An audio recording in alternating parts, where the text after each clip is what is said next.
मंत्री अमित शाह जी का धन्यवाद अदा करता हूं कि ओवैसी साहब के ऊपर ये जो जानलेवा हमला हुआ था उसका आपने दखल लिया है। लेकिन मुझे नहीं चाहिए। मैं अमित शाह को, हमारे होम मिनिस्टर का, उनके इस अल्फाज का शुक्रिया अदा करता हूं। मैं आपसे एक दो सवाल करना चाहता हूं इस मुद्दे को लेकर। सिर्फ ये है कि इस मामले के अंदर 120 बी नहीं लगाया गया है। यूएपीए का जो कानून चिंता शून्यकाल श्रीमती दिनांक 3 फरवरी 2022 को सायंकाल लगभग 5:20 बजे श्री असदुद्दीन ओवैसी सांसद लोकसभा किठौर मेरठ उत्तर प्रदेश से एक जनसंपर्क कार्यक्रम करने के बाद दिल्ली लौट रहे थे। जब उनका काफिला Chhijarsi toll plaza national highway 9 थाना पिलखुवा जनपद हापुड़ उत्तर प्रदेश से गुजर, दो अज्ञात व्यक्तियों द्वारा उनके काफिले पर गोलियां चलाई गई। इस घटनाक्रम में श्री ओवैसी सुरक्षित बच गए, लेकिन उनके वाहन के निचले भाग में 3 गोलियों के निशान दिखाई दिए।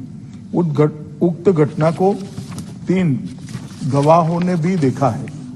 इस संदर्भ में एक प्रथम सूचना रिपोर्ट अपराध संख्या 45/22 अंतर्गत धारा 307 भारतीय दंड संहिता और धारा 7 आपराधिक कानून अधिनियम 1932 थाना पिलखुवा जनपद हापुड़ में पंजीकृत किया गया और इसकी विवेचना की जा रही है। श्री ओवैसी का जनपद हापुड़ में पूर्व से कोई कार्यक्रम नियत नहीं था और न ही उनके आवागमन के बारे में कोई पूर्व सूचना जिला नियंत्रण कक्ष को प्राप्त हुई थी।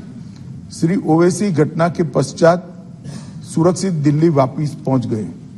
जनपद के वरिष्ठ अधिकारियों द्वारा घटनास्थल का निरीक्षण किया गया।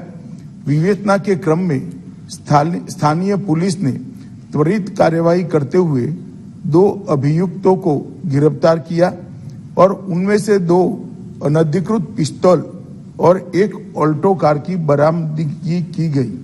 घटनास्थल और वाहन का फॉरेंसिक टीम द्वारा सूक्ष्मता से जांच किया जा रहा है और साक्ष्य एकत्रित किए जा रहे हैं। दोनों अभियुक्तों से उत्तर प्रदेश पुलिस द्वारा पूछताछ की जा रही है।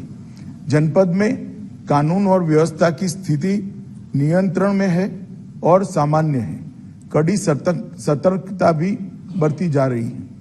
केंद्रीय गृह मंत्रालय द्वारा तुरंत ही राज्य सरकार से रिपोर्ट प्राप्त की गई है। पहले भी कई मौकों पर केंद्रीय सुरक्षा एजेंसियों के खतरे के आकलन के आधार पर श्री ओवैसी को सुरक्षा प्रदान करने के लिए केंद्र सरकार ने निर्देश जारी किए हैं, लेकिन श्री ओवैसी द्वारा सुरक्षा लेने की अनिच्छा के कारण दिल्ली पुलिस और तेलंगाना पुलिस उन्हें सुरक्षा देने